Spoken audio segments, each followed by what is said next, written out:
Sahabat Golden Gate Channel yang dikasih Tuhan, puji nama Tuhan, saya bersyukur dan bersuka cita kembali bisa menyapa sahabat terkasih dalam kasih dan anugerah Tuhan. Sahabat yang kasih Tuhan, saya berharap sahabat senantiasa dalam keadaan baik dan sehat dan senantiasa diberkati oleh Tuhan kita Yesus Kristus.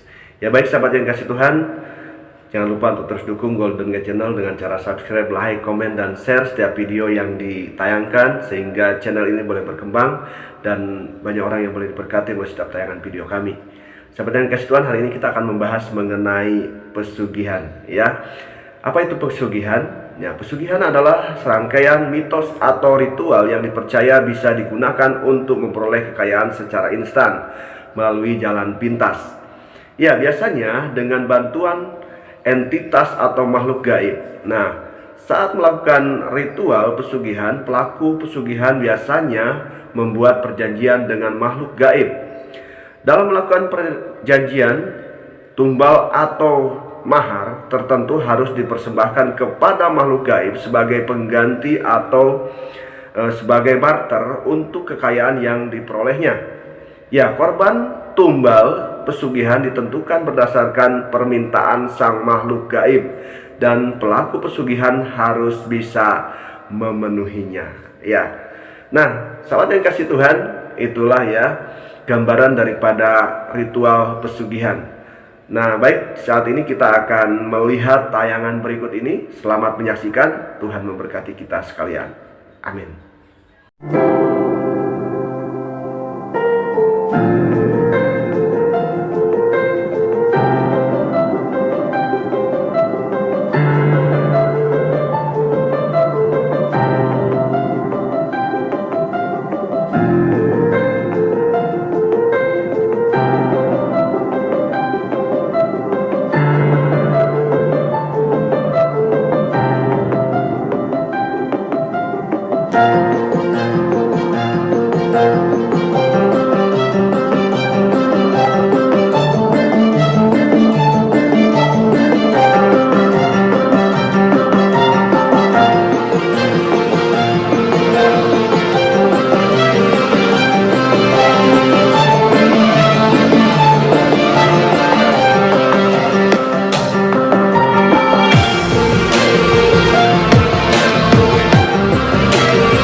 Ya sahabat yang kasih Tuhan, itu tadi ya tayangan mengenai pesugihan yang seringkali orang melakukan pesugihan dengan cara tersebut.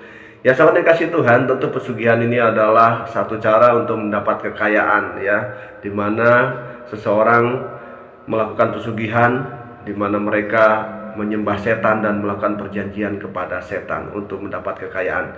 Nah sahabat yang kasih Tuhan, saat ini kita akan melihat tayangan ataupun pembahasan yang disampaikan oleh hambanya Penjelis Daud Tony mengenai pesugihan. Baik, kita akan saksikan bersama-sama. Tuhan memberkati kita sekalian. Amin. Mari kita berdoa.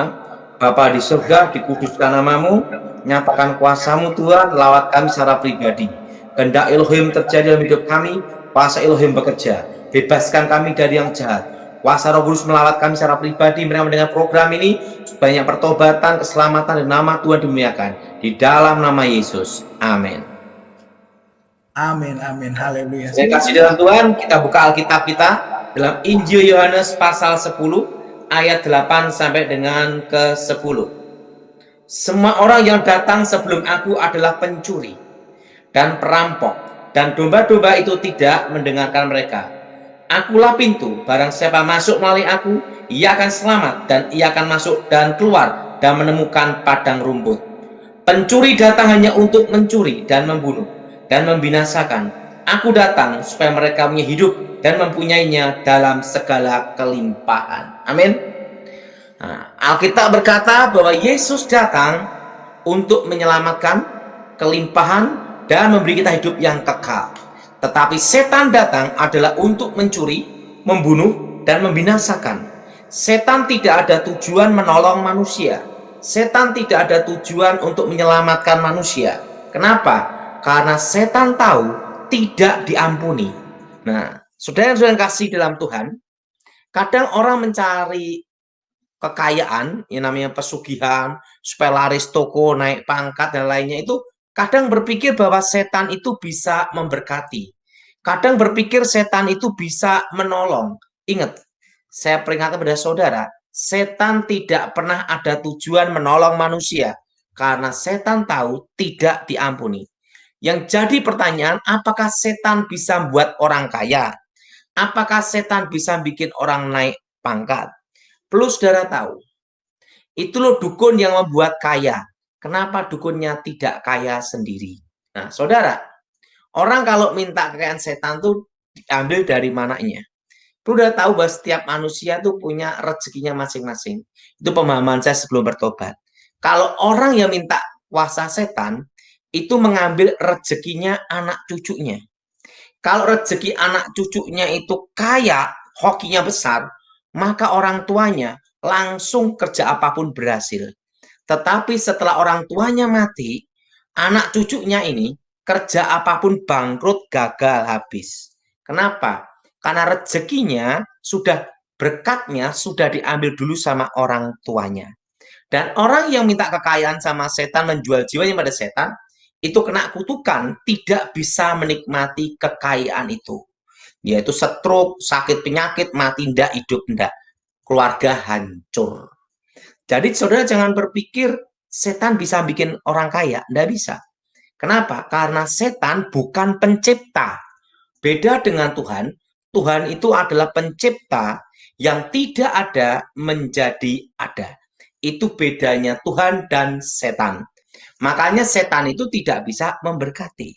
Beda dengan Tuhan, berkat itu dilanjutkan anak cucu. Anak cucu orang benar tidak meminta-minta.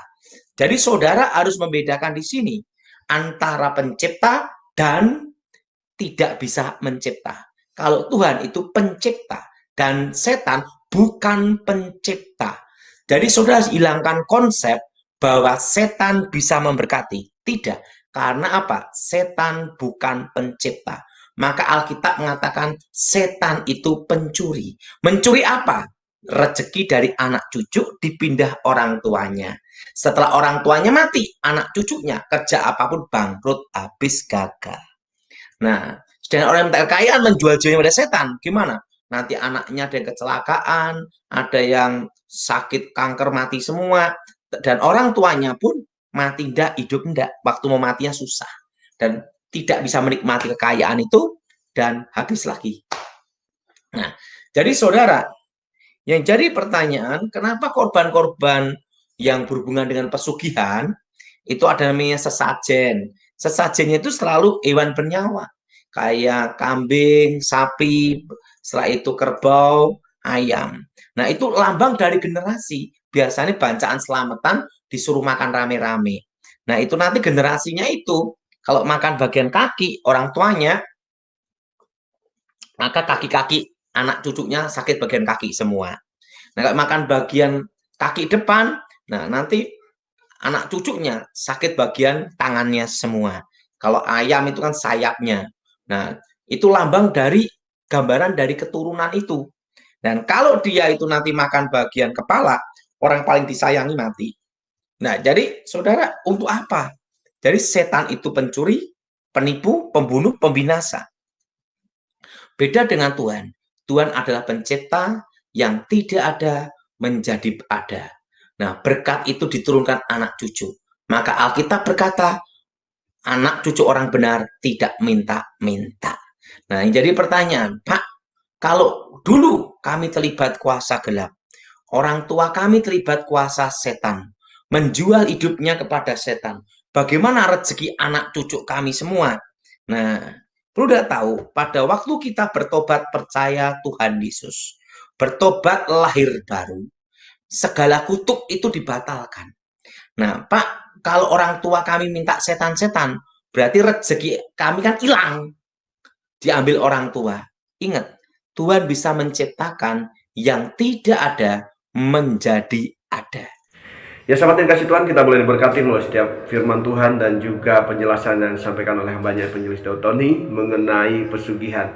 Ya, pesugihan adalah salah satu cara untuk seseorang mendapat kekayaan, ya, dengan cara mudah, dengan menyembah kepada setan atau meminta kekayaan kepada setan, tetapi dengan syarat-syarat yang dilakukan tentunya, ya, yaitu dengan memberikan tumbal kepada setan tersebut.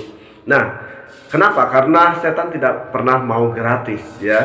Dia memberikan kekayaan tetapi dia juga harus mendapat jiwa manusia. Nah, karena itu ketika seorang sudah kaya pun dia tidak akan menikmati kekayaannya. Bahkan dia akan mengalami kehancuran, jiwanya akan mati sia-sia, ya, karena dia menyembah kepada setan, dan keluarganya juga akan hancur. Generasinya juga akan mengalami kehancuran dan akan mengalami kesulitan karena berkat yang seharusnya ia terima telah diambil oleh orang tuanya. Nah, sahabat yang kasih Tuhan, ketika seseorang melakukan pesugihan, tentunya dia telah menyembah kepada setan dan tidak setia kepada Tuhan. Nah, firman Tuhan di dalam Matius pasal 6 ayat 24 dikatakan, tak seorang pun dapat mengabdi kepada dua tuan, karena jika demikian ia akan membenci yang seorang dan mengasihi yang lain. Nah, atau ia akan setia kepada yang seorang dan tidak mengindahkan yang lain. Kamu tidak dapat mengabdi kepada Allah dan kepada Mammon. Iya, di sini katakan bahwa kamu tidak akan bisa mengabdi kepada Allah dan kepada Mammon. Artinya bahwa kalau kita mengabdi kepada Allah, kita harus betul-betul hanya berfokus pada Tuhan, bukan kepada yang lain. Nah, di sini kata Mammon ini yaitu menggambarkan tentang dewa yang memberikan kekayaan. Jadi ini juga seperti menyembah kepada dewa dan kemudian untuk mendapat kekayaan, gitu ya. Nah, sahabat yang kasih Tuhan, karena itu ketika seorang menyembah kepada Mammon, dia tidak setia kepada Tuhan. Karena di dalam hatinya hanya ada Mammon yang ia sembah dan ia cintai. Nah, sahabat yang kasih Tuhan, demikian ya pembahasan mengenai pesugihan yang boleh kita simak bersama-sama hari ini. Jikalau sahabat diberkati melalui setiap tayangan video ini, jangan lupa untuk meninggalkan komentar di kolom komentar.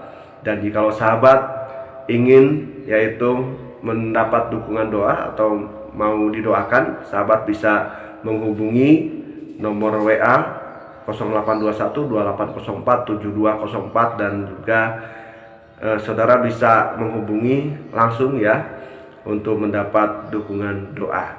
Dan juga mungkin ada sesuatu yang ingin disampaikan mengenai persoalan dan mengenai hal-hal yang sedang dialami. Nah, sahabat yang kasih Tuhan, demikian pembahasan hari ini. Semoga menjadi berkat bagi sahabat sekalian. Saya harap sahabat senantiasa dalam keadaan baik dan diberkati oleh Tuhan kita Yesus Kristus. Terima kasih sahabat, Tuhan Yesus memberkati kita sekalian. Haleluya. Amin.